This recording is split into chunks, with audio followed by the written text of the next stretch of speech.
En este caso es una conferencia bastante particular porque se desarrolla en el marco del curso Aprendizaje en Juego, que se está desarrollando, está en curso. Así que va a haber participantes del curso, gente que le interesó la temática y se sumó, especialistas, así que esperamos las impresiones, comentarios y preguntas de todos.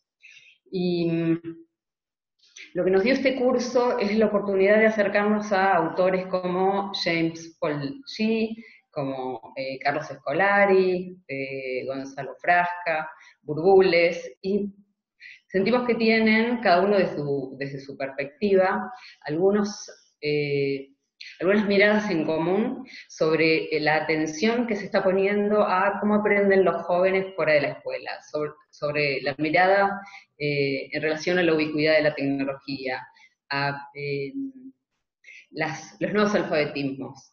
Entonces, si bien cada educador va a tomar todas estas cosas y las va a incorporar, integrar de la manera que considera, en el tiempo, en la forma, con la metodología que considera, creo que hay consenso en la necesidad de entender qué está pasando con los chicos y las chicas fuera de la escuela, la necesidad de tender puentes, la necesidad de intercambiar entre algunos formatos de educación formal y no formal, algún punto de encuentro. Así que hoy tenemos la suerte de tener a la doctora Karina León. Para quienes no la conocen, Karina es doctora en educación por la Universidad de Buenos Aires, tecnóloga educativa. Karina aparte publicó, es autora de muchas publicaciones especializadas, es tiene un currículum largo, pero lo voy a hacer, voy a agarrar un atajo. Es docente de profesorados, maestrías, institutos de formación docente, pero además Karina en los últimos años se especializó en el campo de los videojuegos. Y por eso es tan interesante conversar, explorar, analizar todas estas temáticas con ella. Vamos a manejarnos de esta manera. Karina va a presentar durante 15 o 20 minutos, una presentación breve. Ustedes pueden ir mandando preguntas y respuestas a través de la plataforma, entonces al finalizar esos 15 minutos, nosotros, todos juntos, ustedes, vamos a ir seleccionando algunas preguntas y vamos a compartirlas con Karina y ella va a tratar de responder la mayor cantidad de preguntas posibles. Y solo una cosita más, este webinar, así como todos los demás de la serie de Cultura Digital e Innovación Educativa, están en el sitio, este webinar va a estar publicado en el sitio chicos.net y en el canal YouTube de chicos.net, para quienes se lo pierdan o quienes lo quieran compartir o volver a ver. Bueno, hola Karina, hola, gracias. No de nada. Gracias por venir. ¿Compartimos la pantalla? Vamos a compartir una presentación. Yo voy a ir comentando algunas de las cuestiones para quienes hicieron el curso, les va a seguir iluminando las cuestiones en relación con los videojuegos y espero que para aquellos y aquellas que no hicieron el curso les dé herramientas para pensar qué significa introducir juegos y videojuegos en la enseñanza, qué se aprende con los videojuegos, por qué estaría bueno introducirlos. Lo primero es que vamos a analizar, a ver, sí, pásamelo, sí, ahí está. Para pensar los videojuegos, yo pensé en tres perspectivas que de alguna manera introduce el tema del videojuego en la educación y que son perspectivas socioculturales, tecnológicas y pedagógicas.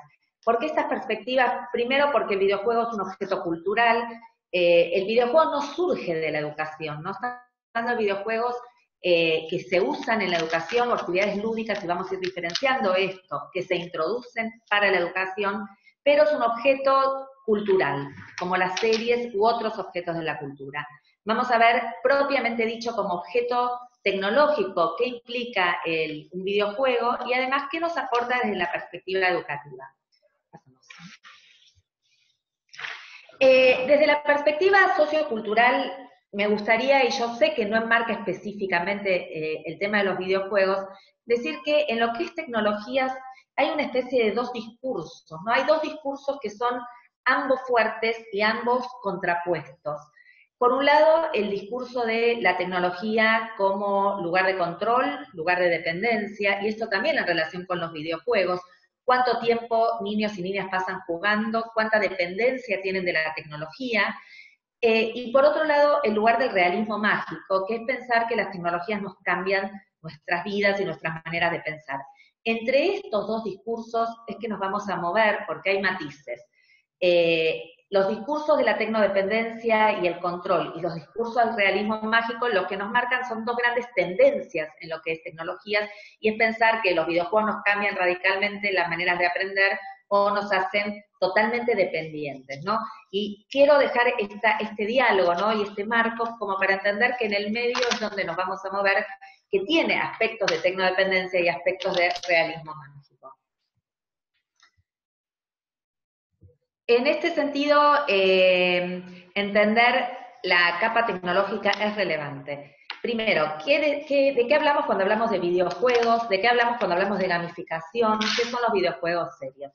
Los videojuegos que nosotros conocemos tal como los conocemos, y que en el caso del curso ustedes han recorrido algunos de estos videojuegos, como el Mario Bros, o el Minecraft, o el Fortnite, que hoy está en el ranking número 1, son videojuegos pensados para la vida cotidiana, para el entretenimiento.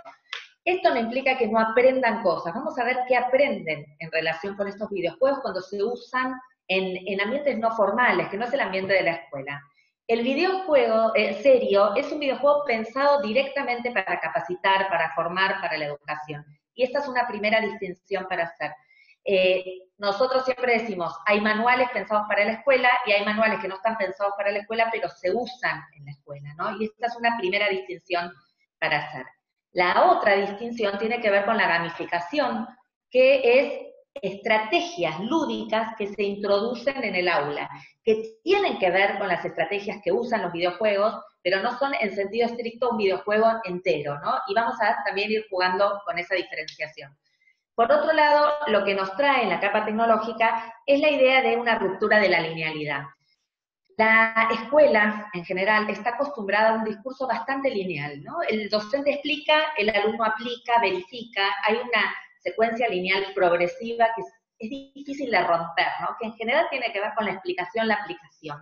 El videojuego cuenta una historia, y esa historia necesariamente rompe la linealidad a la que estamos acostumbrados y nos produce en forma permanente o introduce de manera permanente cierta interactividad y cierto ambiente inmersivo. Nosotros estamos jugando y queremos seguir jugando. Estamos mirando una serie y queremos ver el capítulo siguiente. Esta inmersión, que es un concepto de Rose, lo que nos hace ver es que nos metemos en la historia, nos metemos adentro del videojuego. Queremos jugar, no queremos salir.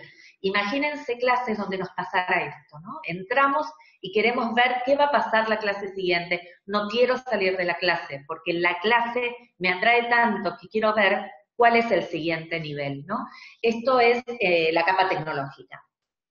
Avanzo en la capa didáctica. Y la capa didáctica es la que más relevante es en relación con nosotros y nosotras docentes, ¿no?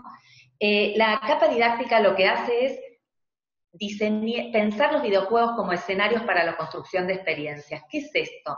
Los videojuegos permiten experimentar, y lo vamos a ver también con relación al aprendizaje, sin un miedo al fracaso. Yo puedo tener una nueva vida. En la escuela, en la educación en general, es difícil tener una nueva vida. Estamos segmentados, estamos etiquetados, muchas veces no nos va bien, y ese no nos va bien es difícil de revertirlo, ¿no? Al año siguiente. Es como si uno dijera, el videojuego me permite tener todas las vidas que yo quiero tener o puedo tener. Imagínense también esta posibilidad de tener un montón de vidas, de poder experimentar sin miedo a fracasar y construir experiencias que sean ricas también, ¿no? Esto que dice de desafíos auténticos, viables y épicos, Jane McGonigal, cuando habla de los videojuegos, dice que lo que presentan son desafíos épicos, ¿no? Y estos desafíos épicos, cuando uno logra ganar un juego, está feliz. Ese placer, esa felicidad por dominar algo, por triunfar en algo, es una felicidad que los videojuegos traen. Y otra vez, no para contraponer, porque muchas veces en el aula uno tiene esa felicidad del logro, ¿no? Logré, entendí un tema, hice un insight de un tema. Pero acá, de lo que estamos hablando son desafíos que son como si fueran a medida, ¿no? Y acá también, para pensar en relación con las aulas, muchas veces los desafíos están demasiado altos o demasiado bajos, y pensar desafíos auténticos a medida de cada uno de los estudiantes es muy difícil. En aulas que son de muchos o muchas estudiantes, es muy difícil recuperar trayectorias personales, desafíos individuales, y el videojuego trae eso, ¿no? Las misiones uno puede ir teniendo y acoplándose a misiones que tienen más que ver con lo que uno puede lograr. La sensación de poder llegar a lograr algo en el nivel en que uno está, a veces es muy difícil en la escuela, o porque los desafíos, vuelvo a decir, son muy difíciles, o porque para algunos o algunas son muy fáciles. Entonces, pensar esta pedagogía por desafíos, con desafíos viables. ¿Me hace acordar, te interrumpo un Sí. segundo, un concepto de Seymour Papert que me encantó, que es hard fun. Perdón, que es hard fun, que es como la dificultad divertida, la dificultad entretenida, el entretenimiento difícil, es el desafío. Exactamente. Ni demasiado complejo ni demasiado fácil. Exactamente. Y en el videojuego vos tenés, si es muy fácil tu nivel, pasás rápidamente a otro, pero siempre tenés esa posibilidad de transitar varios niveles, ¿no? Y esta idea de diversificar trayectorias y niveles es muy difícil porque es mucho trabajo docente y bueno, muchas veces es difícil de lograr, ¿no? Pero también es algo interesante para pensar en el ambiente escolar. Y por último, en relación con la didáctica, hay algo que para mí es fundamental respecto a los videojuegos, y es que a los que juegan mucho, a los videojugadores y a quienes dedican muchas horas a jugar, lo que más les gusta es la comunidad de jugadores. Hay una red. Ven en YouTube la mejor jugada, se filman jugando, comparten experiencias. Esta idea de una comunidad, de una red, con pautas de convivencia, es algo genial. Nosotros esto lo estamos viendo en educación con comunidades de práctica docentes que empiezan a compartir las experiencias, pero nos falta todavía, si uso la metáfora, puedo pasar al siguiente nivel, y es esta idea de si soy bueno en algo, lo comparto. Y esa jugada que yo hice buena, en la que yo me siento muy bien jugando, está excelente que las comparta con otros. La idea de una comunidad, de una red, es una de las cuestiones más ricas que tienen los videojuegos. Y me parece que rompe el mito del videojuego como elemento de aislamiento, que muchos padres tienen como... Exactamente. Se juega en red, es cierto que muchos de los videojuegos son muy competitivos, pero también es cierto que en esa competitividad hay solidaridad y hay comunidad, ¿no? Y es interesante también cómo se combinan estas dos cosas. Avanzo un poquito más. Y voy a avanzar en relación con el aprendizaje. ¿Qué nos aportan los videojuegos en relación con cómo aprenden muchos chicos y chicas hoy? Tiene que ver con la posibilidad de autorregularse, ¿no? La autorregulación siempre está vinculada con el aprendizaje, ¿no? La autorregulación tiene que ver con qué esfuerzo cognitivo realizo para qué tarea. Y si este esfuerzo cognitivo que realizo me da una retroalimentación. El videojuego permanentemente va dando una retroalimentación, porque uno va teniendo estrellas, cucardas, insignias o lo que sea, y además permite esta autorregulación y algo que es del orden de lo emocional, que es la persistencia, ¿no? Es poder decir, bueno, insisto hasta que lo logro. Esto es algo que muchas veces es complejo de lograr en el sistema educativo, quizás tenga que ver con este miedo al fracaso, quizás tiene que ver con un menor esfuerzo que hoy vemos en el sistema educativo, y lo vemos quizás en este tipo de entornos menos formales y menos estructurados, donde hasta no ganar, hasta no lograr dominar un nivel, uno sigue jugando, ¿no? Y permite esta resolución de situaciones conflictivas o problemáticas, tomar decisiones en contexto. La educación también es situada, el videojuego también es situado, es inmersivo, como decíamos antes, nos ubica en un lugar de decisión permanente, estratégico, a veces desde un rol, y además nos permite resolver problemas. Es todo lo que siempre estamos diciendo que hacemos en la educación, resolviendo problemas que son acordes a y a las niñas, y que permiten también entender los problemas en contexto. Sigo con las capas cognitivas. Algo que muy interesante en relación con los videojuegos es que permite anticipar. En el caso de muchos videojuegos, yo tengo que hipotetizar y planificar, porque mi juego no es solo mi juego, depende de los otros y de las otras jugadoras, y cuando se juega en red, esto entra como en permanente dinámica, ¿no? Y dinamismo. Entonces, yo tengo que arriesgar. Y ese riesgo es el riesgo que a mí me encantaría que estuviera en las clases. Cada clase es un riesgo, es una hipótesis, es un no saber, es una planificación que anticipa, pero que a la vez toma emergentes, ¿no? Por eso hablamos de aprendizajes emergentes. Es algo que es muy interesante en los videojuegos porque combina riesgo con planificación, anticipación, hipotetización y decisión. Y todas son variables cognitivas que entran en forma simultánea. Yo tengo que ver qué va a hacer el otro jugador, qué estrategia es la mejor. Y si esta estrategia no me sirve, tener rápido otra estrategia, ese plan B. Ese plan B que también tenemos en la enseñanza, plan B, plan C. Trabajar con la diversidad y sobre todo esta construcción de estrategias. Nosotros, acá hay algo que es interesante y es, nosotros no tenemos que convertir la clase en un videojuego, o sí en alguna ocasión, pero lo que estamos tratando de ver es qué nos enseñan los videojuegos y qué de lo que nos enseñan los videojuegos es relevante para revisar nuestros procesos de enseñar. Porque mucho de lo que estoy nombrando de las capas cognitivas tiene que ver con cambios en los aprendizajes hoy. Muchos jóvenes y muchas jóvenes esto lo aprenden por fuera de la escuela. Entonces implica cómo articulo, nos hace pensar cómo articulo estos aprendizajes con otros. Porque en ningún caso son aprendizajes exclusivos, son aprendizajes, y ahora lo vamos a ver, que tienen que articularse entre sí. Avanzo un poquito más. Acá estaba lo que decía de articulaciones múltiples, ¿no?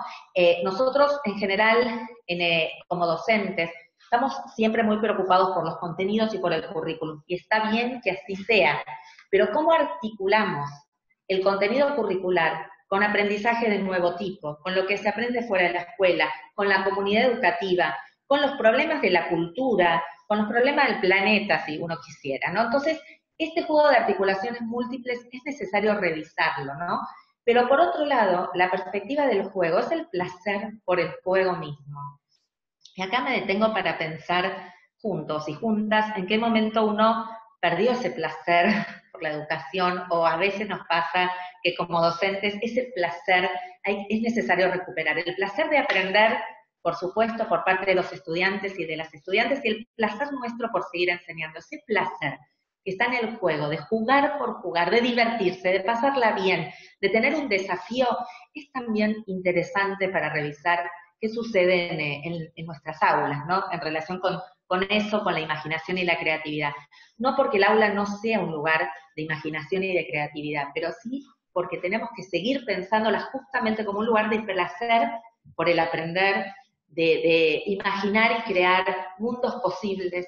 También Brunner nos hablaba de estos mundos posibles, y estos mundos posibles son plausibles de ser recreados en cualquier materia, en cualquier grado o nivel de enseñanza, porque tiene que ver con recuperar el placer por la enseñanza. Avanzo. Y voy ya cerrando con estas últimas dos ideas para dar lugar al intercambio, que es lo más rico que tiene este webinar y estos encuentros. Hablábamos de articulación, hablábamos de habilidades que estos videojuegos empiezan a tener y a traer, y hablamos también de la ruptura de un relato, porque los videojuegos trabajan con una idea también de transmedialidad. La transmedialidad tiene que ver con la posibilidad de narrar una historia en múltiples plataformas, desde múltiples perspectivas, desde distintas miradas. Entonces los personajes que se construyen en el juego tienen que ver con esta idea de ruptura de un relato único y de la posibilidad de transmitir a partir de distintas plataformas, porque yo juego un videojuego en una plataforma, pero tengo un foro en otra plataforma, y además empieza a romperse esta idea de múltiple plataforma y de multiexpresión. ¿Por qué? Porque hablamos de lenguajes diferentes, de lenguajes expresivos diferentes. Los videojuegos tienen gráficas, tienen sonido, tienen historias, ¿no? Estamos hablando de relatos de un múltiple alfabetismo en relación con estos videojuegos.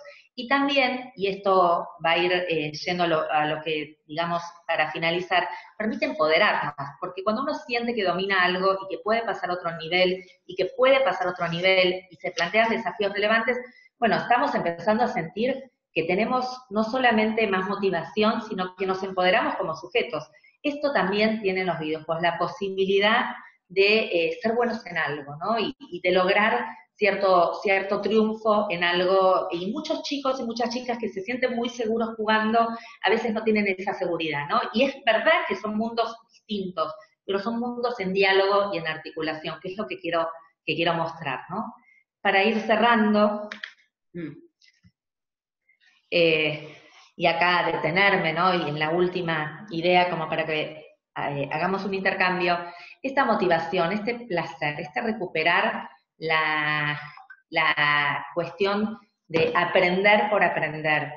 La autoestima que generan muchos y muchas chicas jugar y ganar, la posibilidad de plantear historias en primera persona porque mi avatar soy yo y puedo imaginarme un avatar que triunfa, que experimenta, que arriesga, que fracasa y que vuelve a arrancar. Y la posibilidad de imaginar mundos posibles me parece que es de una riqueza para recuperar en general, no solo en relación con los videojuegos, sino también en articulación con la escuela. Es posible imaginar mundos posibles, hoy pensar problemas relevantes. Los videojuegos, muchos de los videojuegos trabajan sobre problemas que tienen que ver con se agotó el petróleo en el mundo, cómo podemos resolver, poner todas las mentes a trabajar acerca de problemas relevantes en el mundo. Jugando es una potencialidad también que los videojuegos aportan y que me parece que es interesante pensar, porque articula, otra vez, hablando de articulaciones, también con el currículum, pero también con temas relevantes de nuestro entorno. Entonces, empezar a trabajar esta idea de un entorno más amplio, de un aprender jugando, un aprender que articula la escuela con el afuera de la escuela, con un objeto cultural que es relevante y que, bueno, que también nos posibilita algunas cuestiones para seguir indagando y para seguir investigando. Estamos recopilando entonces las preguntas de los participantes, pero si querés empiezo yo. Dale. Que vamos a hacer así, yo te voy a hacer un ping-pong de mitos, y algunos no son mitos, vos vas a decidir si son verdadero, falso, mito, Dale. y por qué. Y vamos a ver, entonces, empecemos con la afirmación de menos mujeres, que hay menos mujeres en el campo de los videojuegos. A ver, la realidad es que hay que investigar un poquito más el tema de género en relación con los videojuegos, pero hay dos mitos en relación con esto, que hay videojuegos de varones y videojuegos de mujeres, y que además juegan más varones que mujeres. La realidad es que hay muchos videojuegos jugados más por varones y hay otros que son jugados más por mujeres. Pero en ambos casos hay mujeres y varones jugando y mujeres y varones creando. Hace poco salió una publicación de mujeres trabajando en la industria de los videojuegos, que dicho sea de paso, hoy es una industria que genera millones y millones, ¿sí? Esto hay que saberlo también, y hay muchísimas mujeres creando videojuegos también, o sea, no solo jugando, sino también diseñando, creando, ¿no? Y la realidad es que hay que hacer números, hay que investigar, pero es más, diría, en el orden del mito que de la realidad. Sí, creo que ahora, porque hasta hace unos años sí, eran desarrolladores hombres con protagonistas hombres, sí, lo cual construía algunas representaciones todas las chicas. Pero bueno, también cambió la concepción de género, también cambió el protagonismo de las mujeres, o sea, quizás había mujeres que querían hacer y no se animaban. Hoy hay una industria en la que hay mujeres que también desarrollan, posiblemente haya más hombres todavía, pero me parece que tenemos que conquistar ese mercado. También leí una nota de hace unos días de una investigación que decía que las videogamers, las chicas que juegan videojuegos, tienen 3 veces más posibilidades, hay más posibilidades de que elijan carreras de ciencia y tecnología, como si fuera una puerta de entrada.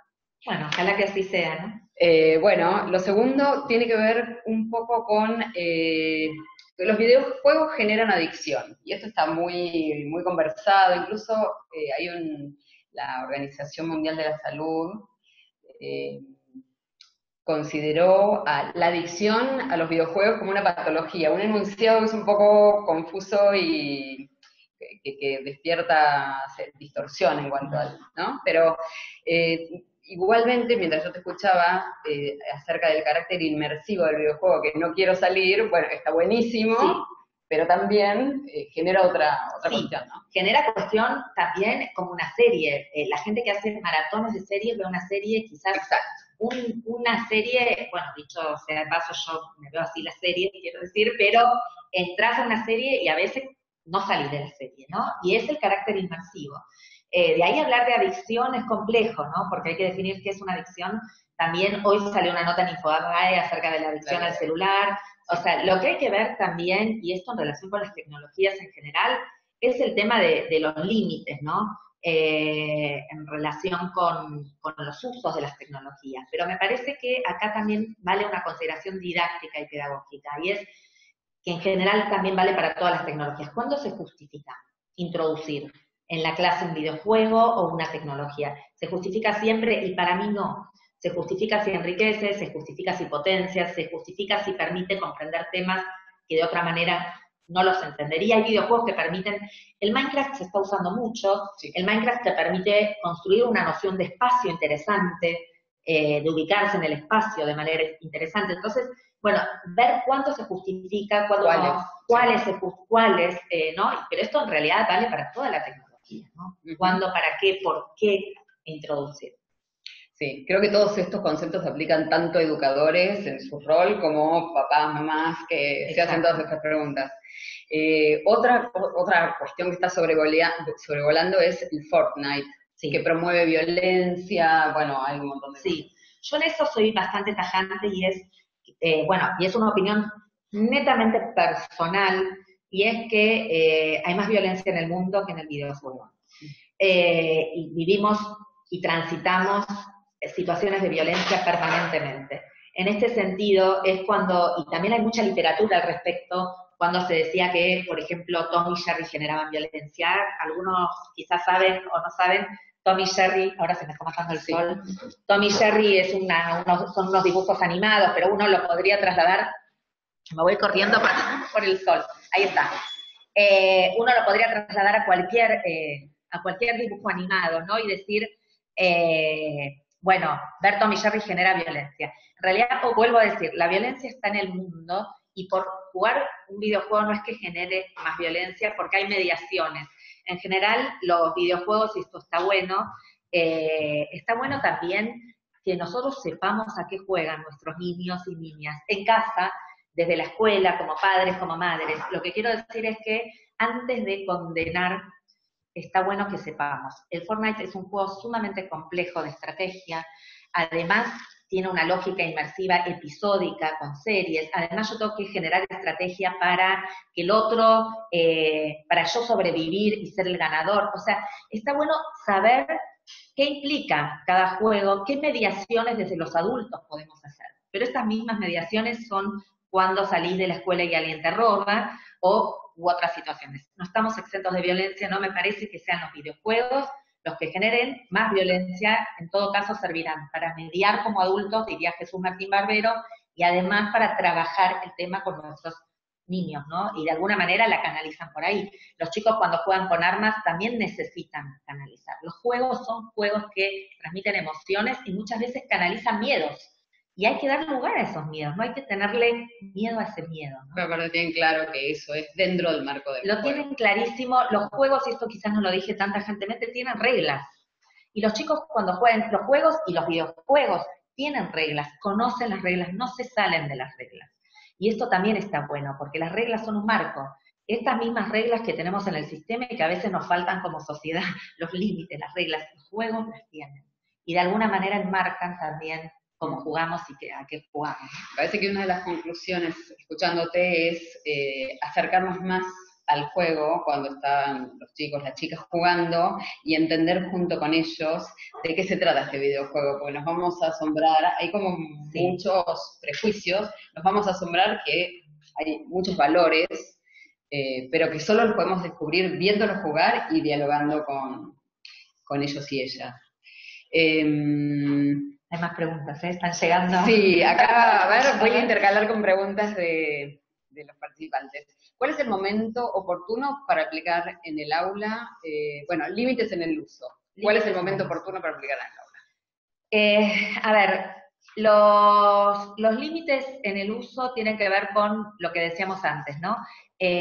¿Cuándo se justifica introducir una estrategia de gamificación un videojuego o cualquier tecnología u objeto cultural, me parece que se justifica, las decisiones son didácticas, por eso yo me detuve en lo didáctico y lo cognitivo. Se justifica cuando trabajamos temas que son mejores tratados por un videojuego, no solo por el contenido, sino también por la estrategia. Hay videojuegos que están, vuelvo a decir, pensados para la educación, que están armados y quienes han realizado el curso pudieron experimentar con muchos de estos videojuegos. Hay otros como el Minecraft que no fue diseñado para la educación y sin embargo se empezó a usar en la educación bien, con mucho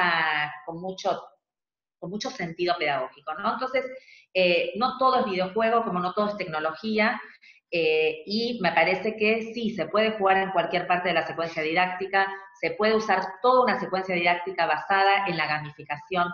Puedo pensar una clase toda gamificada, donde yo plantee tres misiones en esa clase, y esas 3 misiones tengan desafíos, y esos desafíos tengan que ver con las trayectorias de nuestros estudiantes. Si nosotros sabemos en qué lugar está ubicado cada estudiante, qué dificultades tiene, puedo planificar trayectorias diversas o misiones. Y decir, bueno, hoy tenemos una misión en nuestra clase. La misión es X.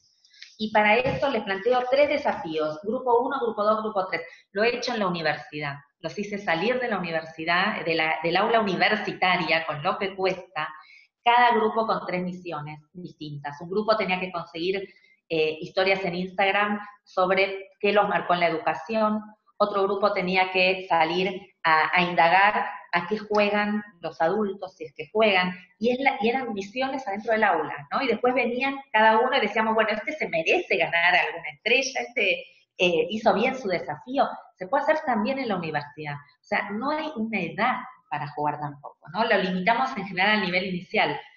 Está parada la imagen, dice. Hoy, a ver, ahí, estamos bien. Bueno, o sea, se pueden hacer estrategias de gamificación, no necesariamente todo un videojuego, y se puede, vuelvo a decir, yo lo hice en la universidad y la gente salió rara, ¿no? Extrañada, pero después, cuando yo les preguntaba por las clases, me decían que se acordaban de esa clase donde tuvieron que salir a jugar, ¿no? Porque también como adultos nos gusta jugar y no perder eso, ¿no? ¿Cambió la forma de estar concentrados en relación al mito de que los videojuegos distraen? Está difícil esa pregunta. Yo creo que está habiendo bastante investigación al respecto de la concentración. Hay cambios en las maneras de aprender, es cierto. Hay investigación sobre cómo se está aprendiendo hoy el aprendizaje mediado tecnológicamente. Los temas de concentración hay que ver si se vinculan necesariamente con la tecnología o en qué se vinculan con la tecnología, lo mismo que el esfuerzo. Yo decía que también hay cada vez como en las escuelas y dando capacitaciones a docentes que dicen, mis alumnos no están acostumbrados al esfuerzo, ¿no? A esforzarse, y esto puede tener que ver con las tecnologías que son de respuesta rápida, veloz. Me parece que hay que empezar a investigarlo un poco más. Los temas de concentración no son temas nuevos en el aula. Brunner ya hablaba de los problemas de concentración en relación con el aburrimiento en el aula, y puede ser que los temas de concentración tengan que ver con temas de interés, no necesariamente con los temas de los videojuegos. Me parece que hay que aislar un poquito esas variables y ver por qué no están interesados. A mí me parece que cuando uno da una clase que despierta el interés, hay más concentración. Y la experimento y la pruebo, y hay clases que salen bien y hay clases que salen mal, pero si no hay motivación y no hay interés, y lo decía Dewey hace 100 años, ¿no? Si uno no experimenta, no vivencia y no crea esa motivación, ese interés, es muy difícil que los alumnos quieran estar, ¿no? Y quieran aprender. Entonces, el tema de la concentración yo lo trabajaría con recaudo en relación con la tecnología. Me parece que hay muchas variables que intervienen. ¿Conoce alguna propuesta concreta de videojuegos y o gamificación? ¿Qué tema aborda? ¿Cuáles son los destinatarios? Sí, conozco propuestas que se están haciendo. Hay escuelas que están desarrollando algunos videojuegos con Scratch, por ejemplo.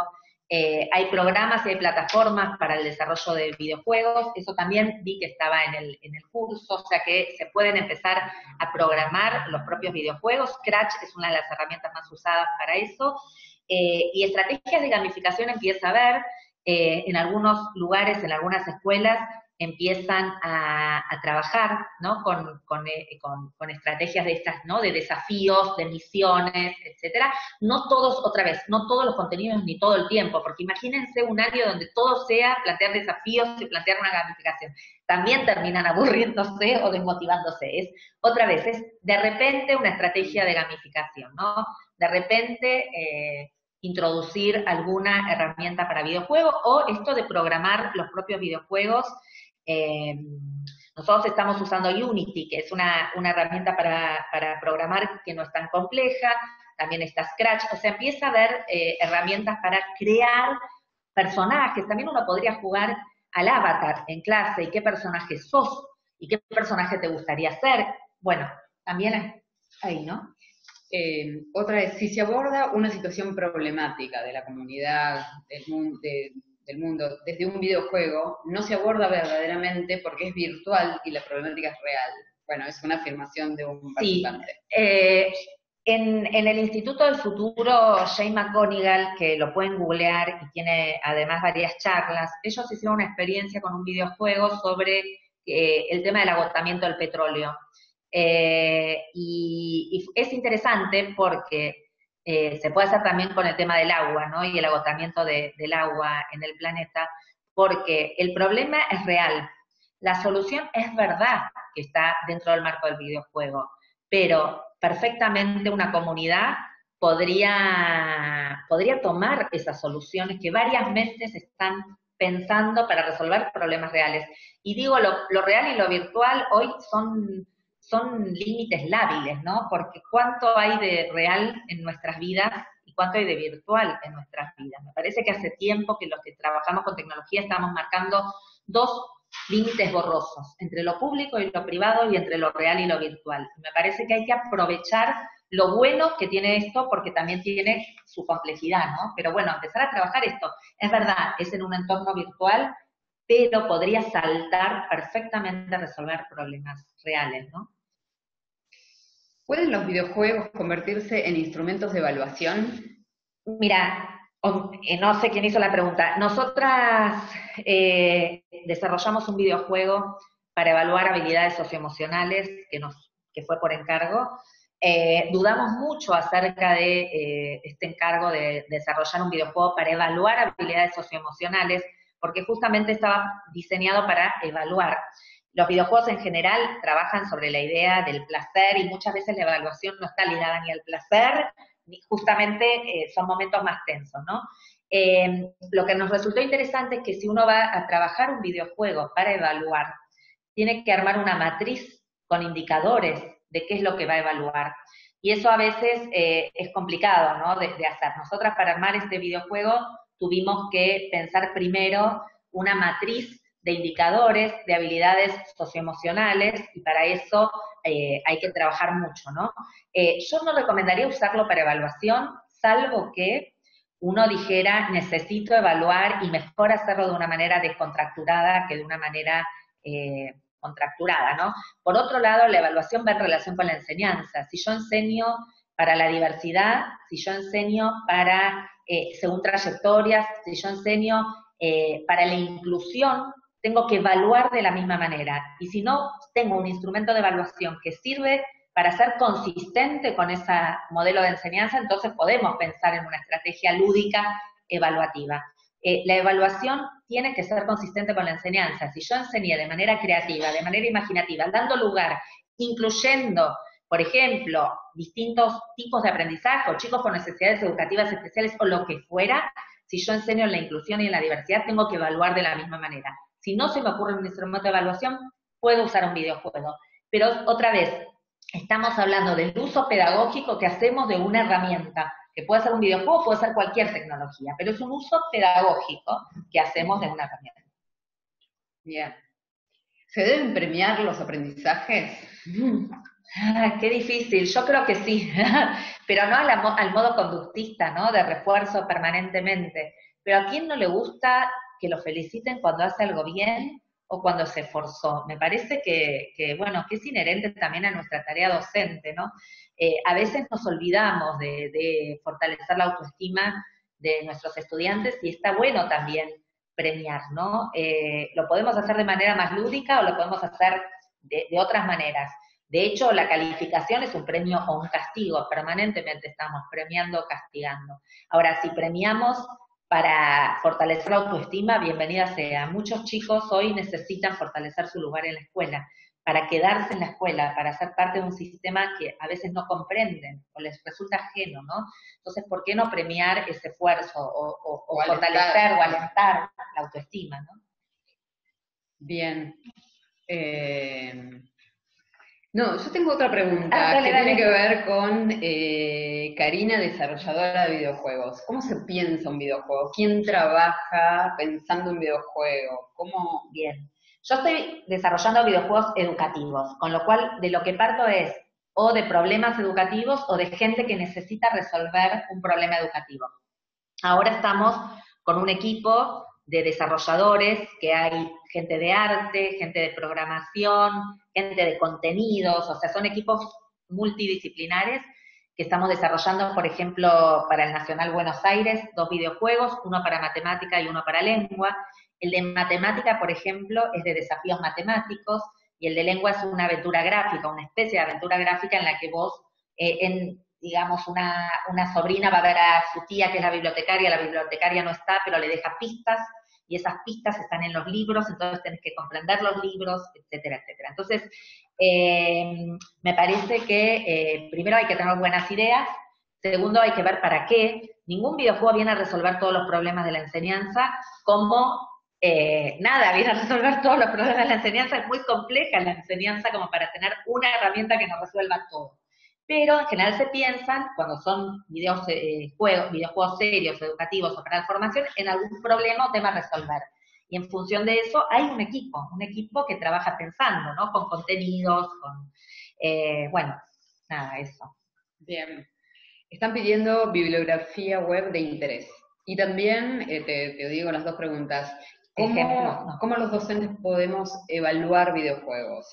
Bien, o sea, tiene que ver con criterios, ¿no? De bibliografía de interés. Hay, este libro de James McGonigal está en español, Jenkins está en español, hay bibliografía también de referentes argentinos, es Naola que trabaja estos temas, nosotras, bueno, también en la universidad estos temas, o sea, lo que podemos hacer es pasar un listado, ¿no? Se puede pasar un listado de bibliografía. A todos los inscriptos al webinar le vamos a hacer unas selecciones y se las vamos a compartir por mail. Y se les pueden pasar también herramientas, como para que sepan qué herramientas hoy permiten programar algunos videojuegos. Eso se los podemos pasar. ¿Cuál era la otra pregunta? Bibliografía web y los criterios para evaluar. Los criterios para evaluar tienen que ver con los mismos criterios que uno puede usar para evaluar materiales didácticos. Y en estas grillas ver la pertinencia, los contenidos que se trabajan, qué estrategias favorecen, la jugabilidad y el entretenimiento. Bueno, digo, también hay grillas para evaluar que puedo llegar a pasarles después junto con la bibliografía. Pero los criterios tienen que ver con la elección de cualquier material didáctico, ¿no? Que tiene que ver con la pertinencia, con la significatividad, con la relevancia, y esa significatividad, esa pertinencia, esa relevancia está en función del grupo que uno tiene, los contenidos que quiere enseñar, las dificultades de aprendizaje. Bueno, sí, y acá muchos de los libros listados son electrónicos y otros no. Yo les voy a pasar de ambos y si tienen oportunidad compran algún libro y si no, tienen los de la web, pero así empiezan a leer y formarse. No hay problema. Voy leyendo también en el chat. Sí, el chat está muy activo. No puedo leer todo. Pero no sé si te distrae que te lo deje abierto. No. Bueno, mientras tanto, también acerco una reflexión, más una pregunta. Nosotros trabajamos mucho en ChicosNet temas de ciudadanía digital y hablamos un poco del tema de hiperconectividad, pero cuando hablamos de videojuegos, y especialmente desde más chicos, pero a todas las edades, hay otras cuestiones como la privacidad de datos, no necesariamente los datos explícitos, todo lo que en las aplicaciones, las geolocalizaciones, tiene que ver con recolección de información de las personas, son temas que si llevamos los videojuegos al aula y si no los llevamos tan bien, es importante conversarlos con los chicos. Totalmente lo mismo que el uso de la imagen y otras de las cuestiones que circulan. Hoy el tema de uso de los datos es de extremo recaudo, ¿no? Pero es casi imposible escaparse al uso de los datos. Tenemos que saber que cada vez va a ser más difícil escaparse al uso de los datos. En las aplicaciones, ni hablar, en el aula podemos proteger todavía un poco más, pero muchos de estos videojuegos se juegan en los celulares y los celulares los chicos los tienen en sus casas. Entonces, bueno, está difícil el tema de los datos. Sí, es cierto. Nosotros sabemos que todos estos insumos, estas aplicaciones, nos generan confort y estamos pagando con nuestros datos. No vamos a zafar de eso, seguramente lo vamos a seguir usando, pero es importante trabajarlo con los chicos desde edades tempranas. Hay acá un comentario sobre la resistencia y el tema de los docentes y de las docentes. En general, muchos y muchas docentes son resistentes a cualquier innovación, ¿no? Incluye la gamificación. Yo soy de la idea de no evangelizar, ¿no? Respecto de esto, porque no todos quieren incluir, ¿no? Y bueno, empezar por aquellos y aquellas docentes que son más inquietos o tienen ganas de hacer algo así. Y si se contagian más, genial, y algunos no se van a contagiar y van a seguir resistiéndose, ¿no? La realidad es que también tiene que ver con cómo uno quiere enseñar, cómo uno se para en clase. En mi caso, cuando empecé con esto, tenía que ver con cierta incomodidad pedagógica, es decir, así la clase como la estoy dando no va más. Mis estudiantes me están reclamando otra clase, estoy también interesada en dar otra clase, escucho también lo que dicen mis estudiantes, porque puedo seguir dando la misma clase siempre y no me molesta el murmullo que haya en el aula. A mí me gusta dialogar, ¿no? con los estudiantes. Pero bueno, la realidad es que no todos ni todas están entusiasmados con esto y no me parece que haya que masificar.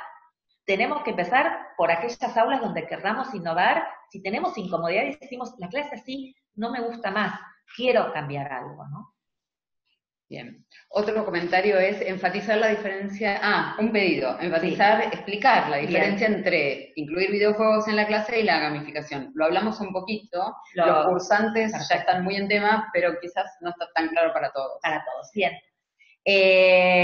Cuando hablamos de gamificación, hablamos de incluir estrategias lúdicas en el aula que tienen que ver con aquellas estrategias que los videojuegos proponen, pero no todo un videojuego puesto en el aula. Cuando uno habla del videojuego en el aula es el uso, por ejemplo, del Minecraft en clase.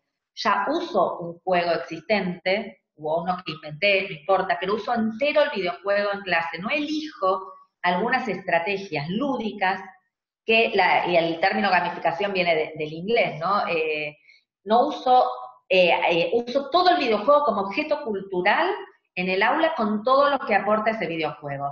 La gamificación tiene que ver con esta introducción de algunas estrategias gamificadas dentro de la estrategia de enseñanza. Y elijo, por ejemplo, lo que decía, plantear algunos desafíos, plantear algunas misiones, voy viendo algunos sistemas, planteo, por ejemplo, que algunos y algunas armen un avatar, y con qué tiene que ver ese avatar. Nosotros, por ejemplo, una vez en la clase universitaria jugamos con esto, yo educador, yo educadora, ¿qué avatar sería? Esto tiene que ver con la gamificación. Son algunas estrategias que nos permiten jugar en el aula, y vuelvo a decir, incluso en el aula universitaria, que provienen de la idea de los juegos y de los videojuegos, y que las introduzco en la enseñanza. No es todo un videojuego puesto en la enseñanza. Puede usar una narrativa para lograr la inmersión. Sí, totalmente se puede usar una narrativa. Nosotros, y esto lo dice Jackson, ¿no? En un libro maravilloso sobre narrativas, donde él dice que justamente somos transformados por las historias que contamos, y las historias tienen fuerza moral y fuerza epistemológica, porque nos transforman como sujetos y transforman el conocimiento. Y contamos muchas historias inmersivas, vuelvo a decir, las contamos más que nada en el jardín. Nos encanta, a mí me encanta que me cuenten una buena historia, y puedo entrar a la historia de manera inmersiva, y estoy muy de acuerdo. También dejamos de contar historias, y esto es parte de lo que nos pasa, ¿no? A mí me encantaría que viniera un docente y me contara una historia, y bueno, está bueno eso también, los videojuegos, ¿no? Son historias. Los videojuegos tienen narrativa. Un buen videojuego tiene narrativa. Totalmente. Y ahora hay dando vueltas un videojuego nuevo que lo estoy explorando, todavía no soy experta, que fusiona juego y literatura. Es un caso, un misterio, se llama Innocent. Les propongo que lo exploremos juntos porque es un caso muy particular. Interactúas con los personajes del videojuego, chateás, tenés llamadas, y en el proceso de descubrir este misterio. Así que no se entiende si es juego, literatura o las dos cosas juntas. Bueno, nosotros en este de Misterio en la Biblioteca hay una historia, ¿no? Que es una sobrina buscando. O sea, es verdad, y los videojuegos tienen historia. Cuando la historia es más rica, más nos interesa jugarlo, ¿no? Y está bueno eso también. Pero bien. bueno. Otra pregunta. Sí. ¿Qué pasa con los chicos que no tienen destreza para los videojuegos? ¿Todos los chicos saben jugar videojuegos? Los videojuegos tienden a ser bastante intuitivos en general. Es difícil, pero puede haber algunos que sean contraintuitivos. Y la diferencia es que aunque no tengan destreza, prueban. Otra vez digo, ¿no? Acá hay una idea de un ensayo y error, de probar, sí, no sé, los invito y nos invito a jugar nosotros también. Yo probé varios videojuegos y algunos me resultaron muy difíciles, pero dije, lo tengo que intentar, si mis hijos pueden, porque yo no puedo, o sea, aunque me ganen, quiero ver si logro llegar al siguiente nivel. Y la realidad es que esa destreza también se adquiere como muchas destrezas en la vida, ¿no? Pero la diferencia, y vuelvo a decir, es que tenemos otra vida y tenemos la posibilidad de seguir probando y experimentando. ¿Cuántas de esas destrezas en la escuela pretendemos que se logren y no tenemos otra vida y se nos acabó el cuatrimestre y tenemos un boletín que directamente nos dicen, uy, qué desastre, ¿no? Que soy para el aprendizaje. Entonces, me parece que jugar y experimentar, hipotetizar, probar, arriesgar, es parte de lo que los videojuegos nos permiten y que está bueno también que lo aprendamos para el aula, ¿no? Bueno, está interesante. ¿Impacta en el rendimiento académico el uso de videojuegos? ¿Conoces casos?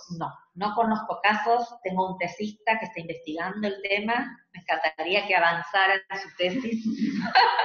Como todos los tesistas vienen rezagados y algunos tesistas sabrán lo que cuesta hacer su tesis, pero estamos viendo esto si impacta o si no impacta. La realidad es que no impacta solo.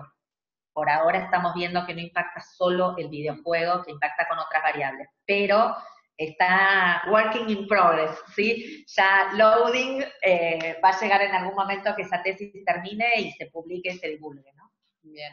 Yo terminaría con una pregunta que vi ahí, que apareció en el chat, como para que nos llevemos todos, es como algo que mucha gente espera, es, mañana voy a la escuela, ¿con qué me recomendás empezar? Yo recomiendo empezar con alguna estrategia chiquita gamificada. Por ejemplo, mañana hay clases, ¿no? Porque en este, por lo menos en Argentina ya no, pero los que son de otros países quizás puedan experimentarlo. Mañana yo haría, chicos, hoy tenemos una misión. Nuestra misión es limpiar la escuela, no sé. O algún tema de la escuela, ¿no? Nuestra misión es mejorar la convivencia en el aula.